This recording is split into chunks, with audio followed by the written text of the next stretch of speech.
السلام عليكم ورحمة الله وبركاته. أحبتي في الله، معاكم أختكم في الله مامة عمر وكريم. كل عام وحضراتكم بخير. رمضان كريم وينعاد عليكم الأيام بألف خير، وعلى الأمة الإسلامية والعربية بالخير واليمن والبركات، اللهم آمين. النهاردة معانا وصفة جميلة جدا جدا هتعجبكم بقى، علشان شهر رمضان هتتبسطوا بيها بجد جدا جدا جدا. النهاردة هعمل لكم طريقة عمل البلح بتاعنا. هنعمله بطريقة جميلة جدا جدا، إن شاء الله هتعجبكم. طريقة سهلة وطريقة جميلة بمكونات سهلة وبمكونات جميلة، هتعجبكم خالص. يلا بينا أقول لكم هنعمل إيه النهاردة. يلا بينا. وعلشان نعمل بقى البلح بتاعنا بالطريقه اللي شفناها في اول الفيديو، كل اللي هنحتاجه ايه؟ هنحتاج بلح من اللي هو الطري يا جماعه. تمام. انا طبعا منضفاه وشايله منه البذره وشايله منه العين. وهنحتاج كام واحده من المشمشيه، يعني حوالي 6 7 5 كده. وهنحتاج مكسرات، دي مجموعه من المكسرات. انت ممكن تستبدلي المكسرات بسوداني، يعني لو مش موجود مكسرات يبقى السوداني، اي حاجه فيهم هتبقى موجوده. وهنحتاج طبعا السمسم. انا السمسم بتاعي محطوط عليه حبه البركه. تمام. يلا بينا اقول لكم هنعمل ايه. اول حاجه هنجيبها الكبه معانا. طبعا لو الكبه مش موجوده، بديل الكبه المخرطه. يعني بديل الكبه، انا بسهلها عليكم المخرطه. لو ما عندكيش كبه، تقدري تعملي الحاجات اللي انا بحطها في الكبه دي، تقدري تخرطيها. تمام. بالمخرطه. تمام. انا هحط بقى كده من ده ومن ده، وهعجنهم كده او هفرمهم مع بعض فرمه كويسه. وهرجع لكم تاني علشان صوت الكبه ما يضايقكوش. تمام. خليكم معايا. كده انا خلاص فرمت كده العجوه بتاعتنا. هحط بقى المكسرات بتاعتي. انا عايزاها ايه؟ جرشه خفيفه. طبعا لو مش موجوده زي ما قلنا الكبه، هنعمل بالمخرطه. ولو مش موجوده الكبه، هنعمل بالمطحنه بتاعه الخلاط. تمام كده. هنديهم ايه خلطه كده مع بعض. فرمناهم بقى كده فرمه حلوه مع بعض. هنعمل ايه بقى؟ هننزل عليهم بالعجوه بتاعتنا. هنحط كده على العجوه. انا كده خلاص خلطت كل المكسرات بتاعتي بالعجوه بتاعتي. تقدري تعمليها بقى عباره عن رول، يعني ممكن تعمليها رول وممكن تعمليها زي ما انا هعملها. تمام. الرول برضو سهل، احنا هنرجعها تاني. هنرجعه تاني بلح. خدي الحجم اللي يناسبك بالشكل دوت.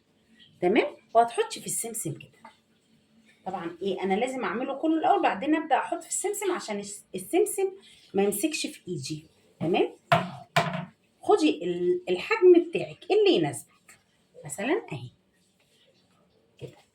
وهتعمليها كده في السمسم. بصي، هتبقى بالشكل الجميل ده. طبعا بقى زي ما قلت لحضراتكم، تقدري تستغني عن المكسرات بالسوداني. تمام. خدي الشكل، يعني الحته اللي تعجبك. تمام كده. وهنزل كده بالسمسم. هخلص بقى الكميه بتاعتي بالشكل اللي حضراتكم شايفينه ده، وهرجع لكم تاني. خليكم معايا. انا عملت زي ما حضراتكم شايفين كده جزء صوابع، وهعمل لكم الرول اللي قلت لكم عليه ده. الرول يا جماعه انا عملته بالشكل دوت، عملتها صباع تخين كله. هجيب بقى السمسم بتاعي بالشكل ده، وهنزله كده. تمام. هنعملها كده. نحاول نحط السمسم في كل حته.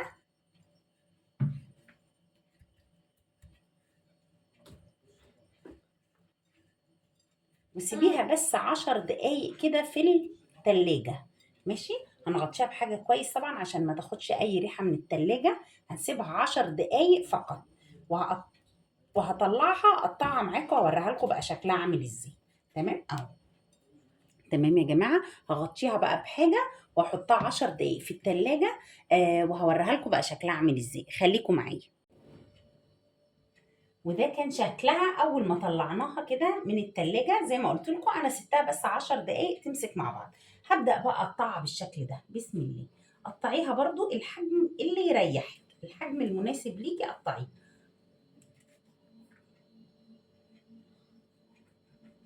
احنا بنحاول نغير في الاشكال، لكن طبعا هو كله في الاول وفي الاخر بلح، بس حاجه كده فوق الجمال والروعه، روعه بجد، حلوه قوي. لو جربتي الطريقه دي هتعجبك جدا. طبعا بتشربيها بقى مع قهوه خضراء. القهوه الخضراء جميله طبعا ومفيده جدا جدا يا جماعه. وبتبقى حلوه قوي قوي في اول الفطار. يعني اول حاجه كده تيجي تفطري بيها القهوه، وتاخدي قطعه كده ولا 3 4 قطع من العجوه بتاعتنا دي، بتبقى تحفه. بصوا الشكل، بصوا حاجه كده جميله.